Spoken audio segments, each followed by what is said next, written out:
connecting to the internet. Internet. Networking software. World Wide Web thing on a computer today. Computer. Net Surfer Pro. Hello. How may I help you today? Hello, Matt. Matt Chumb. I'd like to Google hot cars near me. Searching on Bing for Google hot cars near me. Two results. May I interest you in a search optimizer? Search optimizer is the leading tool to optimize your search engine results. Normally I'd say no, but I am 65 years old, so I guess I Purchasing could use 65 copies of Search Engine Optimizer. Oh, wait, no, hang on. I might be 65, but I know what that means too. Unpurchased 65 copies of Search Engine Optimizer. Purchasing 65 copies of unoptimized search engine. You now own 65 copies of Bing. Oh no! This too could happen to you if you do not browse carefully and pay attention to your downloads. Remember, only you can prevent your own computer from getting viruses. This has been a public service announcement. The more you know. All right. Welcome to Net Surfer Pro, a whirlwind ride through the World Wide Web. I am Matt, your guide, and with me is my co-host, Galen, and also the operator of this computer. Yes, and today you might be wondering why we are going in this weird route, Clippy style. But it's because we are talking about a video game that is pretty much like a web browser. Yes. Speaking of web browsers, hey ladies, do you need a web browsing software that you can click and be on the internet? Well, I'd like to introduce you to Microsoft Edge. I recently got my coronavirus vaccine, and I've been so hungry for Microsoft products. And that's it. That's the whole ad read. Yeah, that's it. We're both vaccinated now. Yes, please get your vaccines. I've been sick for exactly 1 day, and I'm now on the second day, and I'm up and about, and everything's fine. See, the Windows store in my city closed down, so I can't even buy Windows products if I wanted to. Bill Gates was too slow. Wow. You messed up, Gates. Now that I think about it, I've been to my local Home Depot, and I didn't see any Windows there. Yeah, so, that's because all the Windows are being bought to own the libs. Yeah. Topical. Damn it, we're owned. But speaking of owning things and Microsoft, so yes, today, episode 2 of Aprilwave, which is going to have to bleed into Vapor May because I've been sick for the past 2 weeks, is a certain video game that I think resonates well with, probably would resonate very well with the mid to later millennial crowd. Yeah, it's really based off a certain point in time between 1992 to 2004. Yeah. Go ahead. Oh, I was just gonna say it's beautiful. It really is. So the video game we're going to be talking about today is you might have heard of it, Hypnospace Outlaw. Now, you might be wondering, what is an outlaw? I don't know what laws are. I come from an anarchist commune. Well, an outlaw is someone who breaks laws. Actually, I think it's more like they're outside of the law. Ooh, that's true. That's true. Sort of like an anarchist commune would be. Yeah. So Hypnospace Outlaw is a video game where you play as a moderator for a web ring or a web browsing service. In the year 98, 99? 99. Yeah. And so the gameplay is you go online onto your web browser and you look for things that infringe the term of service. So you look for things like copyright infringement, harmful content, like things that are adult or not safe for work or encourage violence or drug use, harassment, things that damage computers and so forth. Yeah.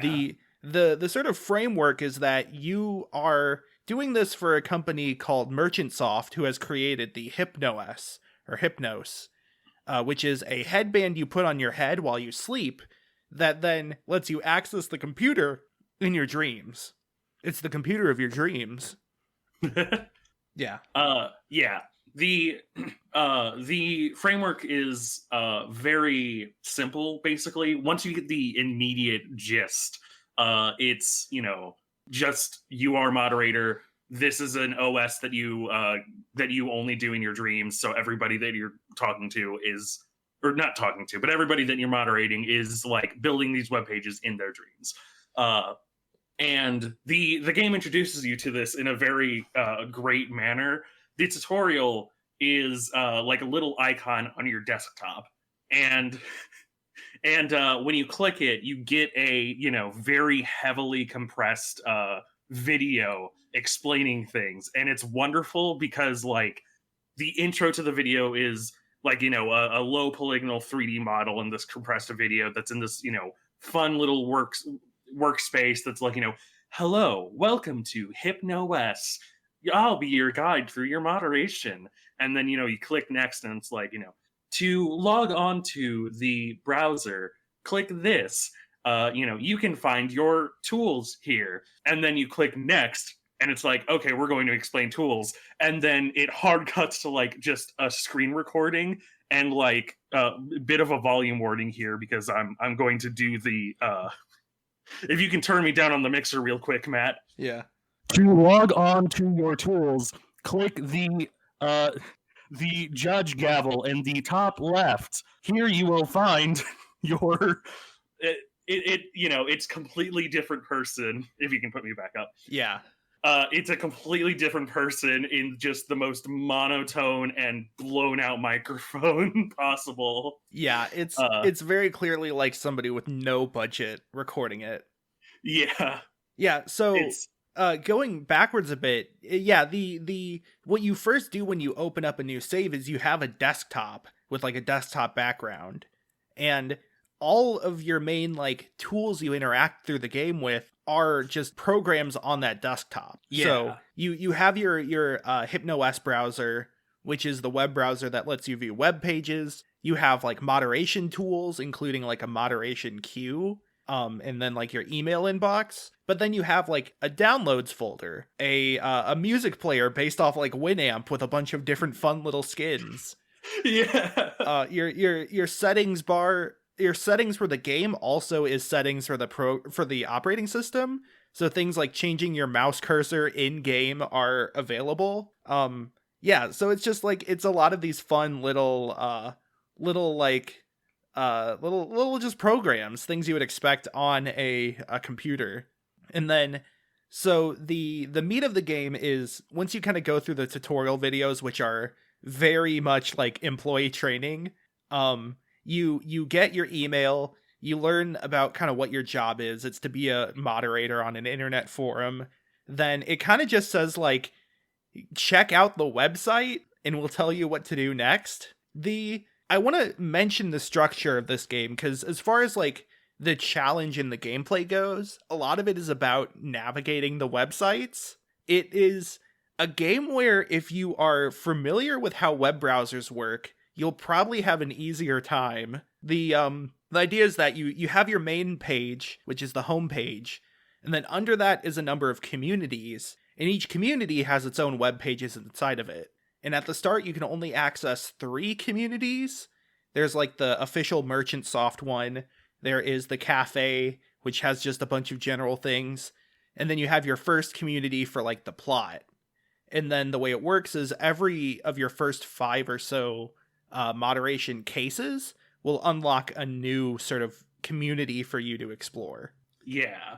It's and this is sort of what we mean when we say like it's very aimed at the like 92 to 2004 internet, because like visually, obviously, it is supposed to represent that exact Y2K style, but I think more so, there's something that's like lost in the modern internet of like niche communities, but like niche communities for everyone. Yeah, Like it's we don't appreciate like the, you know, Angel Fire forums for every conceivable niche of the internet of the like early 2000s / late 99s. yeah, a lot of message boards are now just kind of like subreddits and Discord servers, whereas like this is very much that forum style discussion. But then you also have the GeoCities Angel Fire style, like anyone can make a web page type of thing. Yeah. And then also, sorry if you could hear my Discord pings. And then also it has elements of like web rings where like at the bottom of web pages there'll be a little icon you can click and it pulls up tags of similar websites. So like one of them will be like HS Music and it pulls up music websites in Hypnospace. So that's what I mean when like navigation is based off of these old websites, and if you're familiar with them, you'll be better at the game because of it. A lot of it is just like using the search bar to search for tags and then finding them and then like, you know, following those trails. There is a lot of web pages that are not mechanically significant as well. The game goes out of its way to construct the world and not just like things that are necessary to beat the game. Like there's so many like Easter eggs and small little tidbits here and there that really explore the themes and the ideas of the game. Whereas most of what you do to beat the game is when you find the infringing content, you click a button, you choose what type of infringing content it is, and then you click on whatever icon or whatever it is. And then you get Hypno Coins, which is a cryptocurrency you spend on things. Which thankfully is not relevant in today's world. Yes. So the gameplay is really simple. I want to go into a bit more detail on the different communities you see, because I think the world of the game is its own sort of special thing. Maybe talk about the plot as well. Yeah. I do want to say I don't think we want to spoil the entire plot. Certainly we do want to talk about a lot of it in broad strokes and some of it in specific, especially the first mission. I want to talk about the first mission. Well, I was going to say I kind of have to spoil the plot to talk about some of the thematic things. Okay, that's true. We'll have a very clear spoilers here. Yes. Denotation. I highly recommend checking this game out because it's very unique. Yeah. I put it in the same category of games as like Obra Dinn or Outer Wilds, as like very detective focused, you know? Yeah. There's a lot of like looking at your surroundings and kind of following clues in a way that's very open-ended. Yeah, it's very intuitive though. Like okay, so to get into some of the specifics of like the early missions, I think probably my favorite of the early missions, which is the second one, the one of your like first cases is extra legal commerce. So HypnoCoin in universe is not worth anything outside of HypnoS. It's just a insular thing. It's just an insular, you know, currency for whatever. But some merchants online start using Kappa Cash, which is basically just Venmo, something like that. And so you have to find like 4 infringing uses of it. And 3 of them are easy because 3 of them are like this new age fortune teller who's like, you know, pay a bit of HypnoCoin and then I'll send you the link. And then she sends you the link and it's like, you know, for a reading, send Kappa Cash here. And you strike it and you strike another one, you strike another one. And then there's one that you still need and you won't get it on hers. And Daniel at Merchantsoft, who's like the lead developer or one of your main like contacts at least, literally emails you and is like, I guess the 3 easy ones are out of the way. Well, guess you'll have to start digging. Yeah.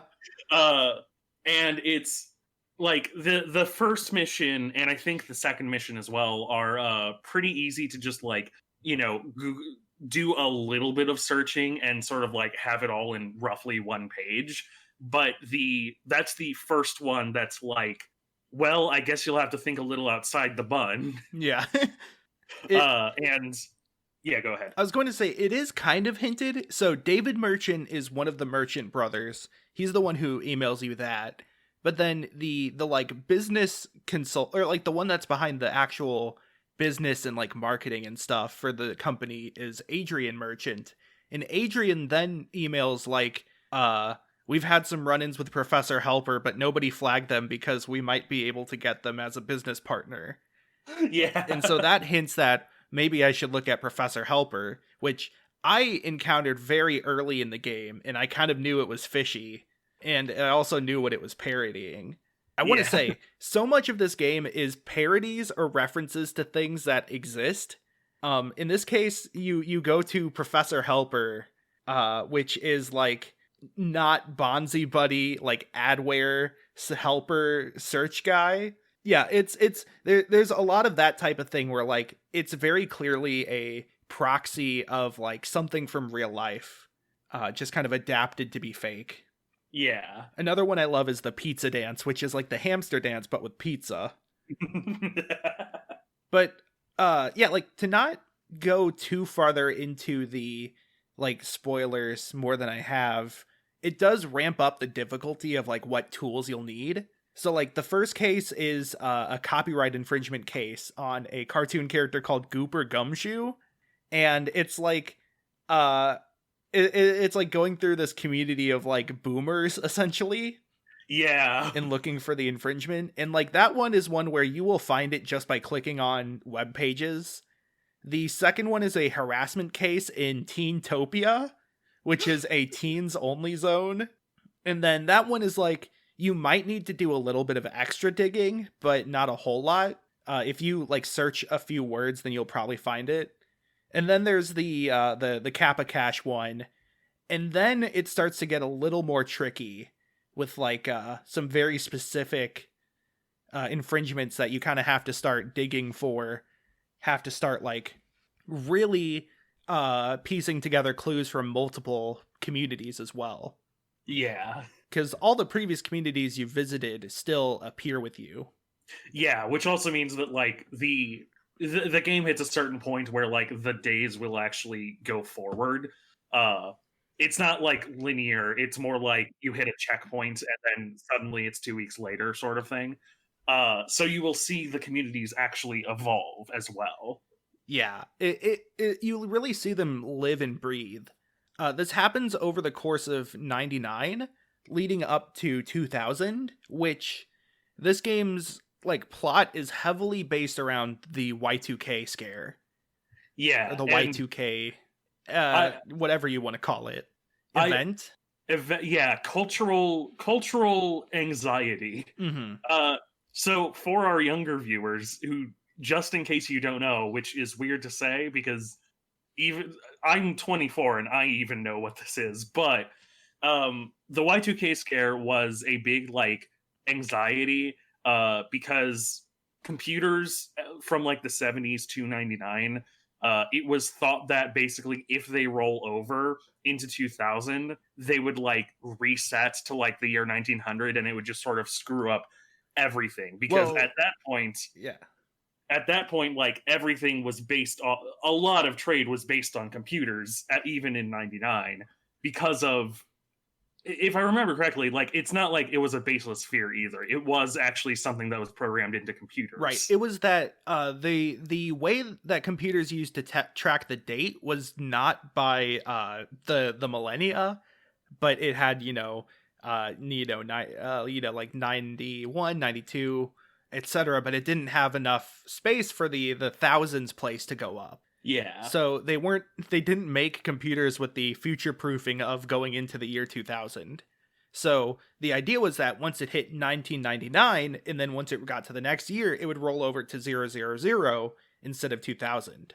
Yeah. So like a lot of the actual work that was done to prevent Y2K was just people updating operating systems and programs to fit with the like 4-digit counting system.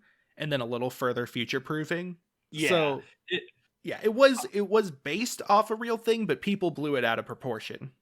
Yeah, I think it's important as a cultural touchstone and as a like real world event that didn't happen, because like it is probably one of the first like extremely plausible, I use that in air quotes a little bit, but like it's one of the first plausible like computers could all crash and we would be back in the Stone Ages sort of like events. Yeah, Like it was a very cyberpunk anxiety, if you will. yeah, yeah. Like, we in modern times we have these sorts of anxieties about like data breaches, or like, we had like YouTube down for 30 minutes and the internet kind of exploded, and it's this like expression of anxiety that like, hey, these servers are owned by, three companies, and if one of them happens to go down, a massive chunk of the internet is gone. Yeah, you know it's that sort of anxiety, but in the year 2000. right. So I want to. I feel like we can't touch more on the story without going into spoilers. Yeah. I really quickly want to just go over the communities first. Yes. So, I want to say that the game, one of the game's major themes is exploring these like early internet subcultures that were able to form around the fact that people could communicate all over the world. Like you said, there's a place on the internet for everything, and that's something this game really goes in depth to explore. The communities are the like Good Valley, which is boomers. There's the Teen Zone, which is teens. There's the Cool Punk Zone. Cool Punk is a fake music genre that has like some vaporwave influence. The genre in game, it founded off of a guy sampling a like soda commercial, and there's a whole lot of depth given to the cool punk scene, especially. But I won't go into that quite yet. There's the Open Eye, which is like the new age spiritual movements. There's also a doomsday preacher who somehow ended up there and is like, "Don't you dare put me with the new age hokey pokey pansy hippies.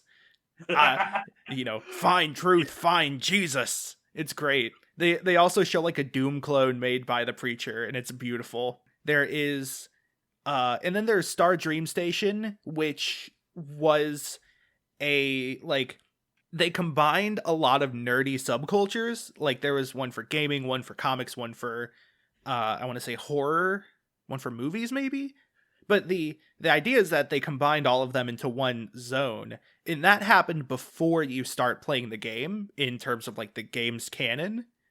And it's really interesting because the people who were collapsed into this one group then made like their own sort of offshoot called the Freelands, which was both a page on HypnoS, but acted as its own sort of hub.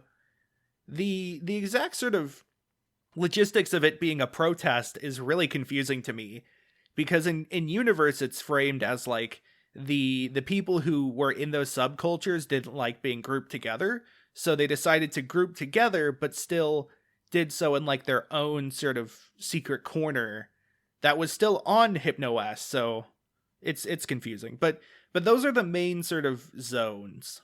And I think now I want to get into more specifics of each one, talk a bit about like some of the subcultures and parodies. Yeah.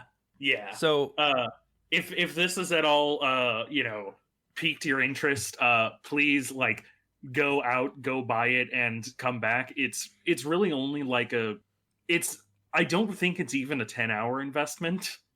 Really, it's not even a 10-hour investment if you're kind of like going through it a little quickly. Certainly it's it's longer if you want to like appreciate all of the individual subcultures and all of the like world building, but it is not a massive undertaking, and it's fairly cheap as well. It's, I think, only about 20 bones. Yeah. So yeah, spoiler warning is now in session. I was trying to think of a way to come up after that, but so like I want to mention how this game very, very particularly chooses what it's parodying. So like in Teen Zone, there is Squishers, which is like Pokemon. I love the theme song. It's just like, squishers are really cool. And that's like the most of it. It's just saying they're really cool. Use your parents' money to buy them. Yeah. There is this great, like, it's a character named Counselor Ronnie who's warning of like drug scares and like telling, and he has a page of like, these are what the acronyms on the internet really mean. And most of them are given like an actual definition, and then he's like, but that's not what it actually means. It actually means this. So like, I'm trying to think of a good one. It's like, it's the type of thing that's like, LOL, your kids may think it says laughing out loud, but it really means lots of Lamborghinis or like something like that. Like, yeah, those like scare acronym things. Yeah, I also want to appreciate that Counselor Ronnie has his own theme song that plays on his page, and it's that like that, adults trying to do hip hop sort of thing of like, Counselor Ronnie, Counselor Ronnie. Yeah, drugs are bad. As culturally isolated by Brian David Gilbert. Yeah. I also love there is a Linkin Park parody named Seepage that one character in the Teen Zone just absolutely loves. There's also something great where, so the Teen Zone whole thing is that you have to look for harassment of a user named Zane, who is like very clearly just kind of like an outcast, doesn't really get along with anybody, doesn't have a great relation with his parents, and uses like the internet as an escape. And I don't remember the exact order it goes, but it's like he wants to he's a big fan of a page that's essentially something awful or like funny junk.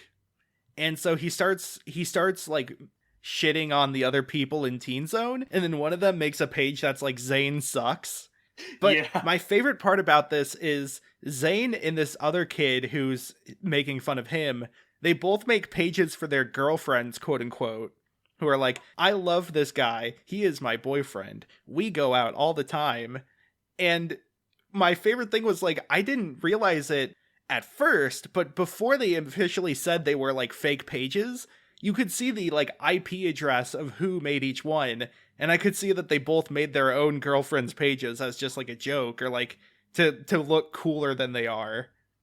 It's really great. There's also one of the characters in the Teen Zone has like an interactive fiction sort of thing that you can play through all the way, which I thought was really cool. That like there's just this sort of mini game in the form of hypertext fiction. Specifically, it's like a point and click game going through a mall. It's like, it's something that you could see on the internet in that sort of era as just like a little mini game. And I think that's really cool that they kind of go through efforts to recreate that. Yeah, it has the same vibe as like, an experimental XKCD comic. Or Neopets. I want to talk about the first mission as well. The opening to this game is so good, aside from the tutorial, obviously, because the first assignment you get, again, spoilers, the first assignment you get is, you have to look for copyright infringement of Gumshoe Gooper. This, obviously like Disney sort of parody, not Disney parody necessarily, but like the protectiveness of the brand of this one specific mascot sort of thing. And so one of the first pages you will probably find is this, old teacher, and she has a page that's like Gumshoe Gooper drawings from my, first grade class. And I like, you have that immediate thought of like, oh, they don't want me to like, surely this won't work, right? And you click it and you click on the drawing for infringement, and it's like, yep, that's infringement. Yep. Here's your here's your hypno coins, and it's like, oh, that's the kind of game this is. So it's funny because I only took down the actual pictures of it. I didn't take down any of the artwork. But Yeah. when time passes and you go to the next day, all the infringing material that you could have gotten rid of are removed. So I came back and the artwork was removed, and I was like, oh, okay. Yeah. And the continuation of that little subplot is great as well, where like in the the freedom channel, all the boomers like, what, you can't use copyright, what do you mean I can't use a copyrighted character? This is freedom of speech. This is I should be able to use this character in things that are not like obviously not owned by it. This is oh god, what's the for use? Free use. Fair use. Fair use, that's it. And like, yeah, it gets into what we talk about with vaporwave, which is like the sort of like contention between using copyrighted art, using corporate art, but trying to also make something more of it. Like that is a theme that comes up more than a little bit. I mean, the entire zone of like gamers and comics and whatnot, that's kind of their whole thing, is like they obviously have to be relegated to HypnoS, but like they're trying to find a space that is effectively free for them, find a space that will allow them to be who they want to be under these constraints still. Right. A lot of, like, almost every character in the series or in the game is like an outcast of some sort. Like, all the boomers clearly have some sort of like anxiety or depression to them.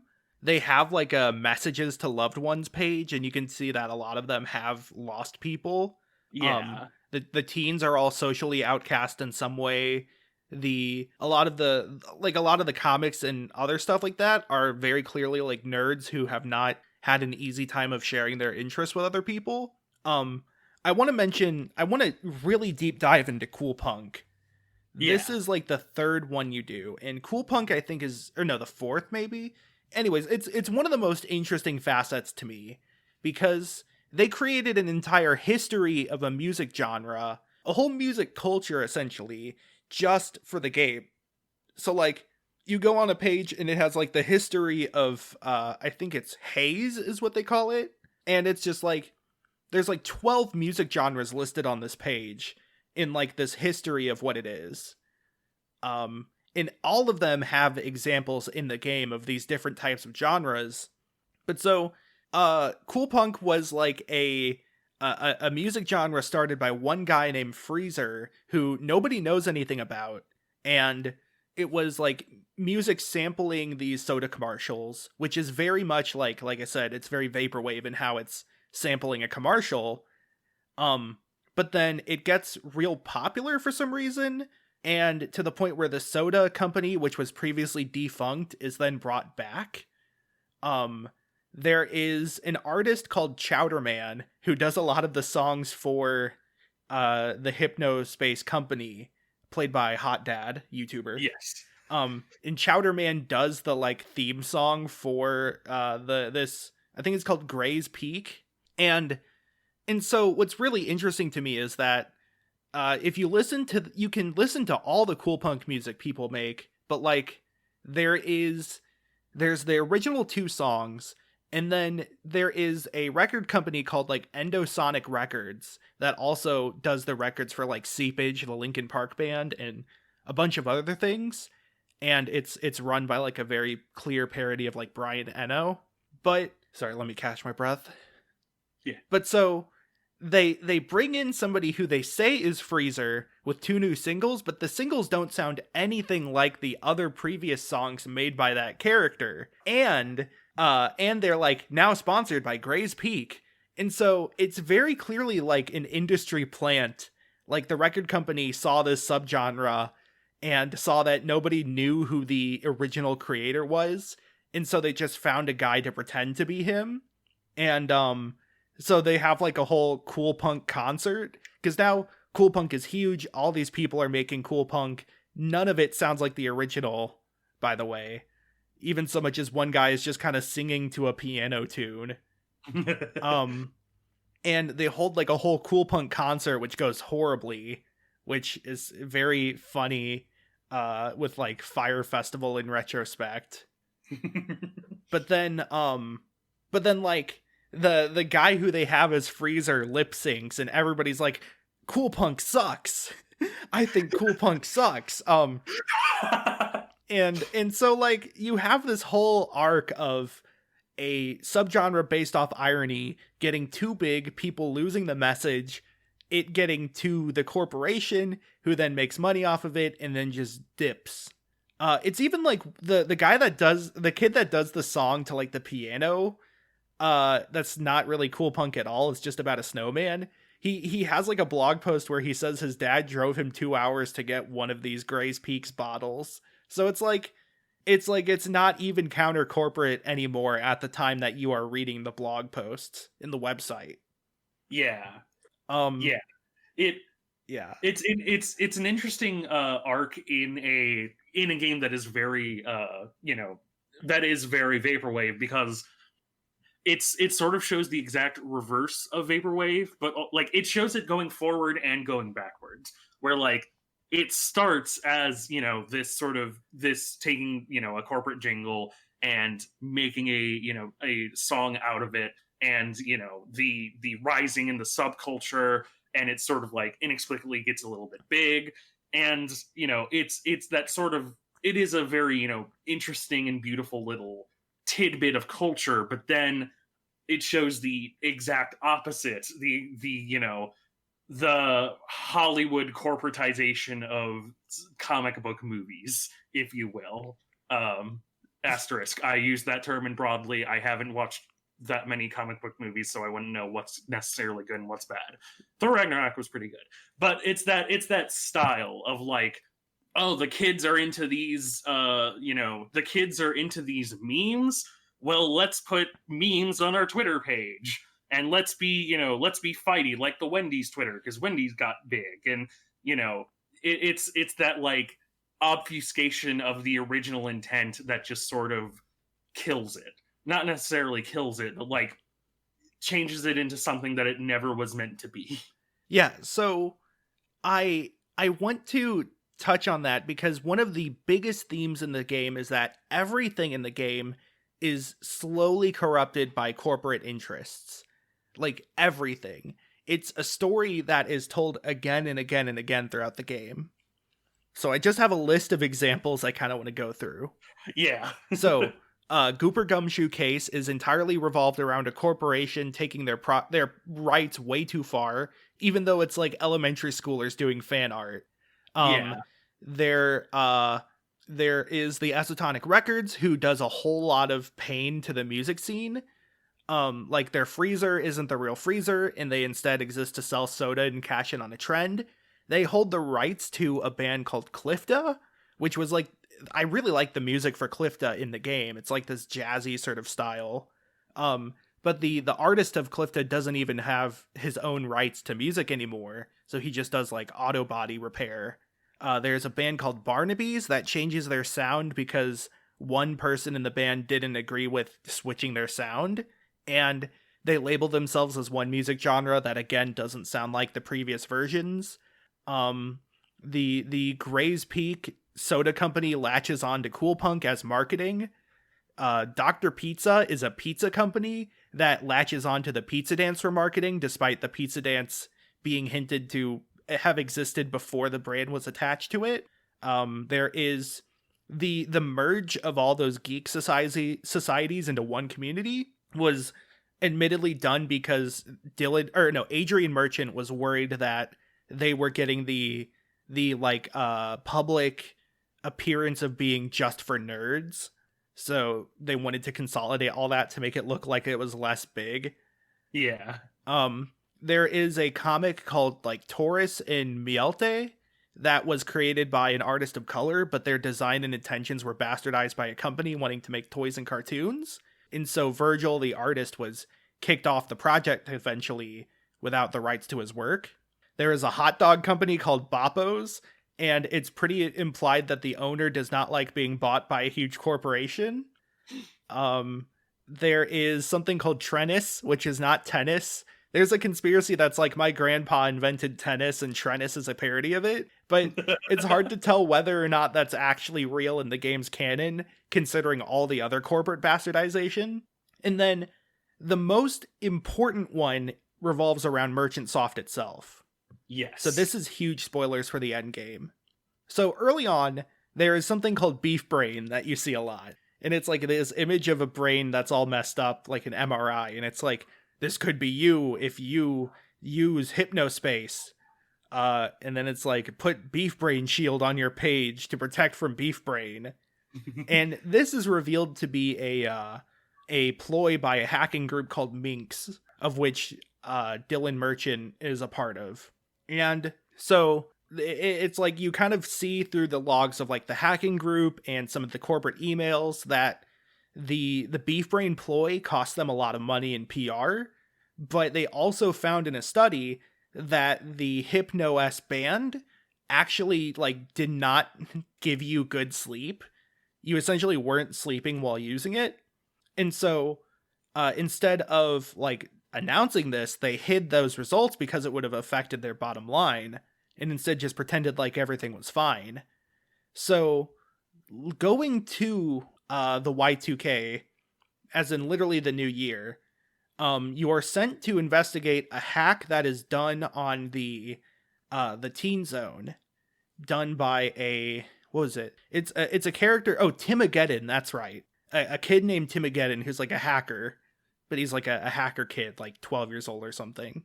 Yeah, and he's also, if I remember correctly, one of the two who like has the fake girlfriend. He's one of the two like. No, he's not. Oh, he isn't? Okay. He does harass another character a lot, but so he does this big hack on the Teen Zone because he's harassing a girl a lot and he really wants her to go out with him even though they were never a thing. And you actually, there's just a tangent really quick. You do actually look at like the chat logs that the girl sends you and she's like, hey, can you do something about this harassment? But you as a moderator have no ability to actually ban the other people, but you can ban her because the chat logs she showed you have harassment in them. So it's this really fucked up moment of like, I'm powerless to actually help somebody who needs the help. Yeah. But so Timogeddon's hack, after the year 2000, your headband crashes, and you were also kicked off the team because you flagged Dylan Merchant for copyright. That's a whole other thing. And then, so like you get back and it turns out that there is this huge crash. This is like in the year 2010 is when this part picks up. It's like there's this huge crash and a number of people died while wearing the HypnoS headband on like the year 2000. So it kind of does tie into the Y2K. And so the end game is you are part of a archive community of people who you've met before pretty much. At least two of the people in the group are people that you've met previously or seen previously. And you're going through the logs of the previous versions of the website. This is where you can visit any pages that were on the website before you saw them, but like after time had passed. You could go to old versions basically. Yeah. And so you look around and you find out that like these people died and Timogeddon was sent to jail because he supposedly killed people with his virus. But as you snoop around is when you start to piece together that the beef brain thing was real, essentially, that nobody was getting sleep and that it was dangerous to use the HypnoS headbands. And that's when you realize that, like, wait a minute, HypnoS actually caused people to die, and they just framed this kid who didn't know any better. And then eventually, once you kind of gather up all the evidence, which was gathered together by one of the hackers, Dylan Merchant comes clean and is like, yeah, I'm sorry to all these people. He literally writes like apology notes to all the people that died. And so throughout the game, the Merchant Soft crew is very present. They're the only people that talk to you because you can't message other characters. They make it a point like HypnoS admins cannot message users. Yeah, it's a fun bit of like, explaining why you can't have more direct interaction as like the player in a very like diegetic way. Yeah. Of HypnoS admin, does not allow you to exchange your own information, etc. So there's a few main people in the Merchantsoft team. There's Adrian, who is the businessman, who is like the one behind most of the business decisions, including most of the bad ones. There is, I want to say his name was Rodney or Roddy, who was another programmer that was one of the people who did the whole freelance thing. He was really into that comic, Taurus and Mielte. And he also makes like tutorials on how to use lesser known features of HypnoS because the company doesn't put time into explaining them. There's a graphic artist who's from like a new age cult movement. That's not a huge deal. And then there's the programmer they bring on who ends up just kind of commanding the moderator group, the Hypnospace Outlaws.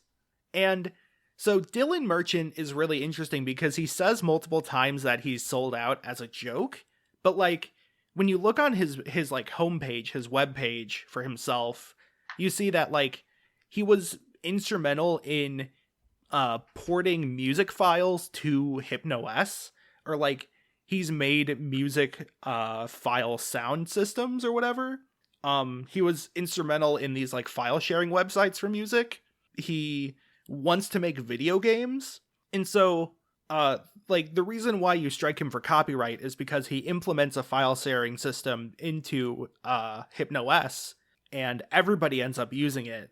But like him especially, you end up flagging. And then also, like, most of the mid-game period, he's spending time developing this video game that crashes your headband.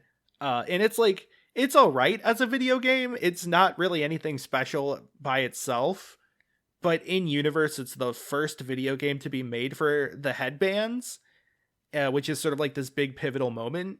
And the new programmer they bring in keeps saying, like, we have these bugs that are very dangerous that we need to iron out. And Dylan's like, I just want to make my video game. And Adrian's like, yes, he must make his video game, for we will be the first ones to have a dream video game. That is what business is about. And so you get the sense that like Dylan actually kind of he never should have had the success of like running a company and being the lead programmer. It's clear that his heart's not in it, and he's kind of an asshole throughout the entire game. Yeah, Dylan strikes me as a like, I just went to grill for God's sake kind of character. It's the Techbro version of a Grillman. Yeah, it's like, God, that is such a good way of putting it. It's so perfect as a like encapsulation of that character, where like, that you have this tech that you have created and like it gets really big, and your heart, like you say, oh, okay, now I can do my passion projects, and it's like, okay, cool, but your tech has these major flaws, and it's like it's directly affecting people, but you don't focus on any of that because that's not where your heart is. But like, you have a responsibility now. Mm-hmm. It's the Jack Dorsey or the Mark Zuckerberg of like, yeah, I'm sure they want to go on to greater things, but like, hey Jack, your Twitter website, your twitter.com is a breeding ground for like fascism. Hey, Mark Zucky, your Facebook basically cost us the 2016 election. You've recreated the like propaganda machine that like the Nazis fucking could only dream of, and now you're washing your hands of it because hey, it's all algorithm, baby. I don't have direct influence, so I can't do shit about it. Yeah, it's one of the biggest forms of corporate like corruption is in the Merchantsoft company, because it really feels like Dylan had this great tech, and then Adrian wanted to make as much money as possible, and neither of them wanted to accept the truth for their own reasons. Dylan was just because he didn't want to work on it, but Adrian's was because it would cost them money. Yeah. I think it's interesting because later in the game, they bring on a marketing strategist who is like a completely new person. And when you first start the game, everybody on the Merchantsoft team has their own web pages because it like makes it personal. Like, oh, I know these people. These people are people. But the marketing strategist does not have a personal web page. Almost to say like this person who's business oriented is less personal than any of the other people working on it. Yeah. Of the people, it is most just a job to this person. Yeah. It's really interesting how almost, if not every single subculture or community that is touched on is impacted by companies.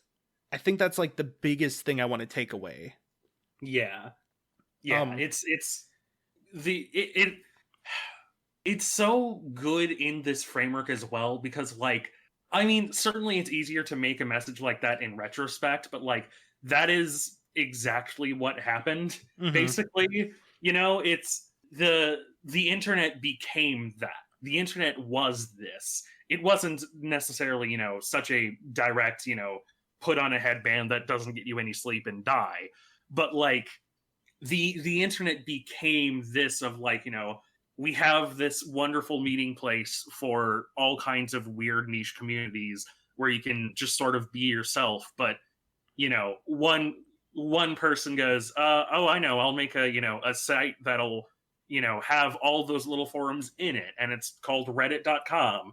And, you know, suddenly it's like, oh, hey, now everybody's using reddit.com. Oh, hey, now reddit.com is extremely big. Oh, hey, people want to advertise on this site. We should probably clean up some of these bad people.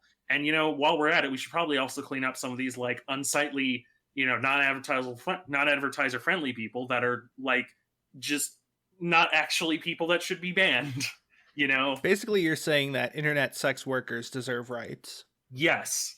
Internet sex workers deserve rights. LGBTQ videos shouldn't be banned on YouTube Kids. And Tumblr should allow porn again. Yeah. If anything, because it'll make them a bunch of fucking money again. Yeah. Anyway. So I think it's not just the negatives. They do go through a lot of time to show the utility of the internet. So like, you know, there's a lot of artists on HypnoS that share their art, their poetry, their music, stuff like that. There's, you know, like I said, there's the web fiction, like hypertext stuff. There are, another big thing is that characters sell things like wallpapers and desktop icons, and you can just buy the wallpapers and put them on the background of your OS in Hypnospace. So like, you see people kind of using that as a form of like expression. You know, there's all the music subcultures going on. And then, there's the file sharing system, and it's really handy because it lets you find all the music in the game and listen to it on the Winamp player.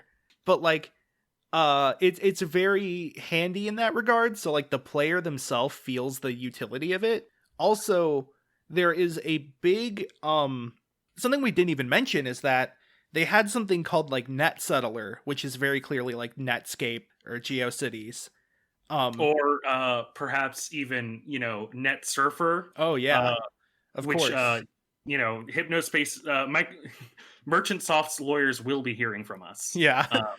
But anyway. Net Settler is like this very old, like Web 1.0 user-made website thing. And then HypnoS is like using the newer version of Net Settler, or it's replacing it. But all the old Net Settler pages still exist, but are broken, which means that a lot of these like older things are kind of lost.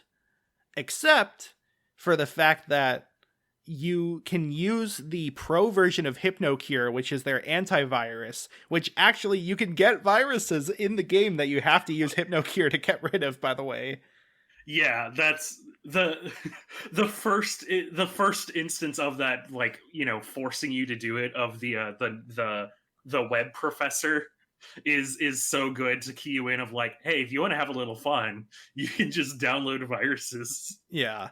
It's very Windows destruction style. Yeah. But so the pro version of this costs like 1 billion hypno coins. It's way too expensive. But one of the hackers, Reckoning, gives it away for free. And there's a few characters that are like, oh, wow, thanks, that's helpful, but don't get caught, wink. And it's like, the sort of backdrop then is that the Merchant Soft company only cares about these old websites if it can make them money. When, like, digital archiving is important because the internet as a whole is a central part of our lives nowadays, and it's a breeding grounds for people of unique walks of life to make something special. So think of like any artwork on the internet, anything like YouTube videos, or even before that, just like interesting web pages like TimeCube. You ever heard of the TimeCube website? It's beautiful. Oh, God. How many of those can be lost? Like we talked about it with like the servers, it, like, YouTube was down for 30 minutes. People wanted to back up all of YouTube, but that is a real fear because, I mean, think about how many great works of fiction have been lost to time because the books were destroyed or something. Think about the burning of the Library of Alexandria. We can have that super easily if we're not careful because we take technology for granted. And I think that's one of the big things that Hypnospace as a whole is about. Because, like I said, the end game is you archiving Hypnospace. And it's kind of hinted that you're one of the only people who has the ability to do this because your headband has, like, saved web pages from whenever you were playing the game, like the 90s, 99. But like that means that in universe, there's a ton of other pages that didn't get saved because you weren't able to see them. And so it's this very real anxiety of like, all of that could be lost. Like all these communities that we talked about, all the work by people that then died because of Merchant Soft could have just been evaporated. Yeah, I don't want to sound completely down on like that sort of era in my various anti-corporate rants, because like there is still something very beautiful about the early internet and about the stuff that you can't go on anymore. Well, maybe the fact that I'm currently a little bit hard pressed to find a specific example should say something about how much you actually have to think about it. But like, no, joking aside, the early internet is something so specific to like our generation or like later that it's worth preserving for its own sake alone. There is so much weird, beautiful stuff that was made that like just you can't anything. And I mean, we kind of talked about this with like Flash of, we want to archive for its own sake, but we also want to archive because it's important to like remember where the roots of the internet is. And if, this weird Flash game that oops kind of spawned its own, massive subculture is just gone, then what do we have? What will future generations look back on and say this was the source? Mm-hmm. It's culture. And that is why it's important that Space Jam 2's website links to the Space Jam 1 website. Yes. Thank you for coming to all of our TED Talks. We barely even touched on why this game's aesthetics are very vaporwave. It's very pixely. It uses a lot of like cyan and magenta and yellow, as is the vaporwave palette. Yeah, as was mentioned, like a lot of the backgrounds and the UI can be customized, which is also, I think, a very like early internet sort of like early 90s, late 90s sort of thing of changing like the customization within your own very limited view. That's sort of, I think, very beautiful and very like of that era, that it could be attributed to Vaporwave as well. Obviously, like the like I said about the videos, they're like highly compressed, but they're also like a lot of pixelated models and very PS1 era, I would say. Yeah, there's a lot of artifacting. So like something you can set as a setting is when you move your cursor around, it leaves like an after image that is like kind of staticky and then it dissipates. It has this really fun digital artifact effect, kind of like a Jack Stauber video. Yeah.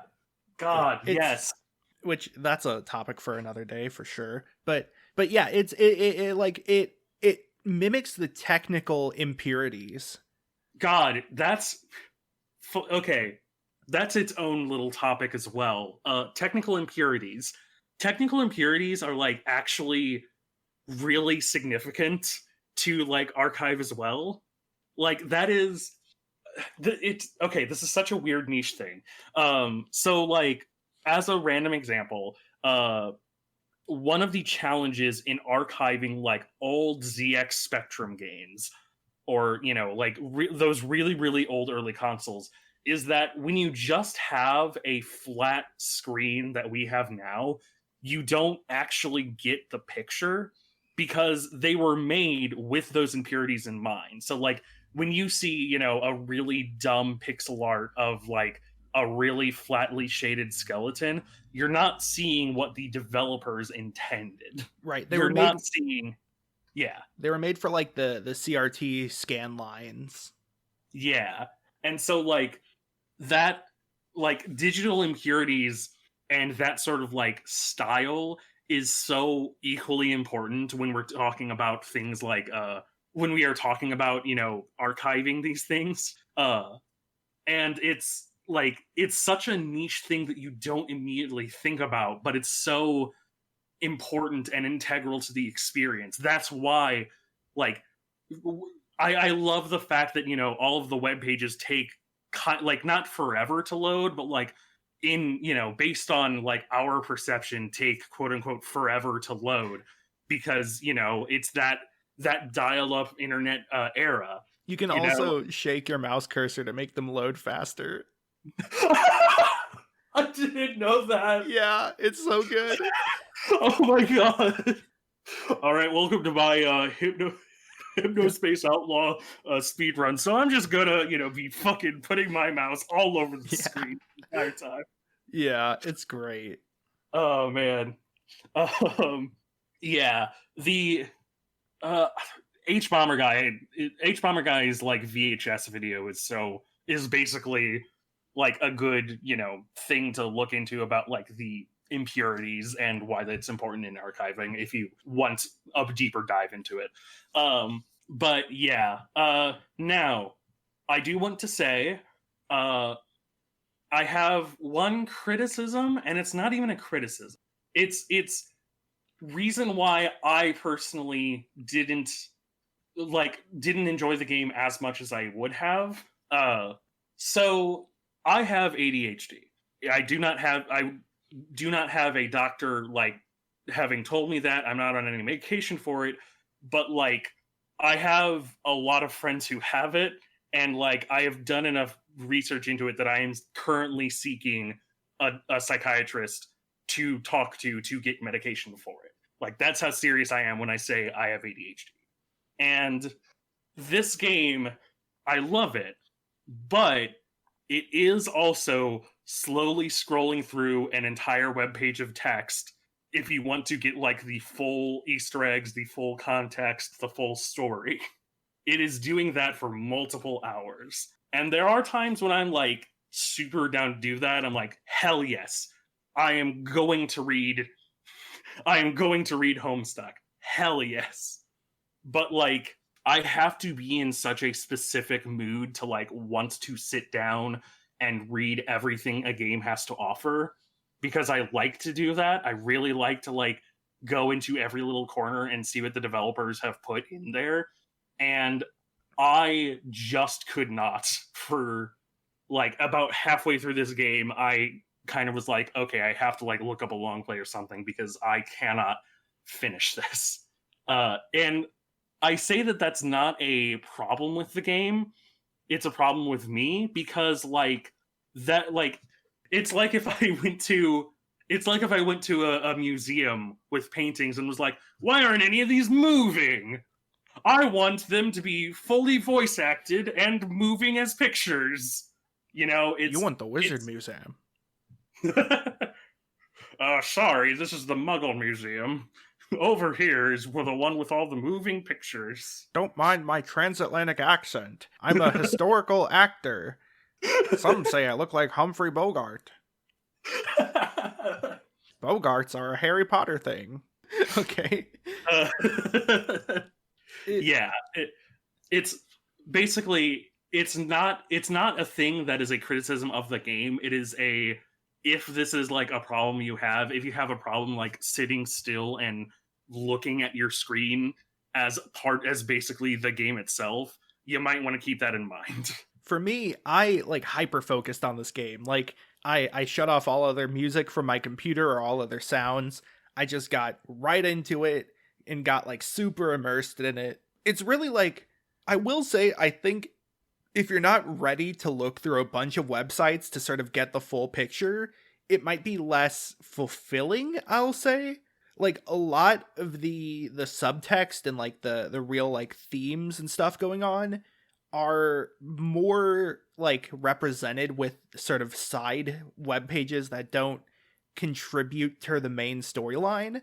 And a lot of like the like hidden meanings or like the implications, the digital interactive media hypothesis, if you will, is stuff that is in these like side pages that are kind of tucked away. Like Freezer not being the real Freezer, or Dr. Pizza being attached to the pizza dance later. Yeah. All those are like kind of Easter eggs almost. Yeah. And that's why I say it's very much a detective game more than like a point and click adventure. Because you're really figuring out what happened. What happened? What happened? What happened? All right. Yeah. Yeah, it's a wonderful game. It is a game that you definitely should play. I mean, if you've listened to all of this without spoilers, if you've listened to this, if you've done the thing that I do with every Natural Rad video and not cared about spoilers and still just listened to the rest of this, it is still something I would say worth playing. Maybe pick it up on sale if you know the entire story. Well, to be fair, I'm not going to play 40 Winks. I mean, you know, that's true. What do I look like? I'm going to just play Space Station Silicon Valley? I mean, I might play Space Station Silicon Valley. Don't get me wrong. Yeah, if it'll get me this job, I'll play whatever Nintendo or platformer you want me to. Body Harvest? Hell yeah. But yeah, it's like, it's one of those, even knowing the full story, the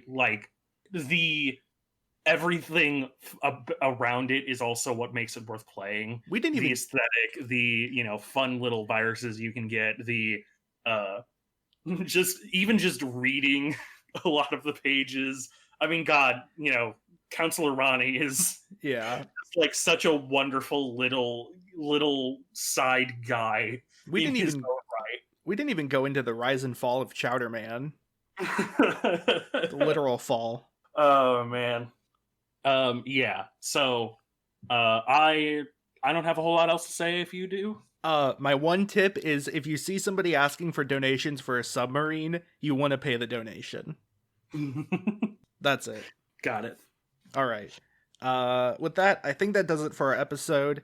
Thank you for listening. You can follow us on Facebook and Twitter at NetSurferPro, where we post updates, teasers, whatnots for our upcoming episodes. You can follow me on Twitter at MattCraigGaming, where I tweet projects I'm working on, where I tweet, different thoughts that pop into my head, where I tweet little songs I make, stuff like that. And then you can also follow me on Twitch at twitch.tv/twack, twitch.tv/twak. Still kind of working on my schedule recently. Might be switching things up with my schedule, but if you follow me there, you can get updates for when I go live.